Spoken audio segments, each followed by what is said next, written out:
Hello friends, எல்லாரும் எப்படி இருக்கீங்க? என்னோட டியூஷனில் நான் நேற்று சில்ட்ரன்ஸ் டே ஜாலியாக செலிப்ரேட் பண்ணோம். அதோட கிளிம்ஸ் தான் இன்னைக்கு ஹாப்பி பார்த்துட்டு சில்ட்ரன்ஸ் டே. கட் பண்ணிடுங்க, கட் பண்ணுங்க, கேக் கட் பண்ணுங்க. மாலினி எல்லாம் பிடிங்க. ஸோ இன்னைக்கு எல்லாருமே செம்மையாக என்ஜாய் பண்ணோம். அவங்களும் ஜாலியாக என்ஜாய் பண்ணாங்க. நான் மார்னிங்கே கேக் அவங்களுக்கு ப்ரிப்பேர் பண்ணி வச்சுட்டேன். இது கூடவே கொஞ்சமாக வந்து சமோசாவும் ஆட் பண்ணோம். நிறைய கேம்ஸ் எல்லாம் கண்டக்ட் பண்ணோம்.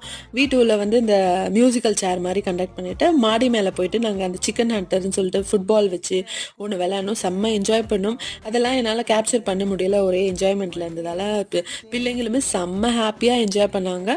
ஸோ இந்த மாதிரி குட்டி குட்டி கேம் வச்சு அந்த கேமில் வின் பண்ணவங்களுக்கு தனியாக கிஃப்ட்டுமே கொடுத்தேன். அதே போல் வந்து பார்த்தீங்கன்னா ஓவராலாக குழந்தைங்க எல்லாருக்குமே இன்னைக்கு சில்ட்ரன்ஸ் டேலே அதனால் பென் மாதிரி ஒரு சின்னதாக என்னால் முடிஞ்ச ஒரு கிஃப்ட் கொடுத்துட்டு அதே போல் கேக்கும் சமோசாவும் வச்சு இந்த செலிப்ரேஷனை வந்து நாங்கள் கம்ப்ளீட் பண்ணிட்டோம். செம்ம என்ஜாய்மெண்ட்டாக இருந்தது. தேங்க்யூ ஃபார் வாட்சிங். Have a nice day.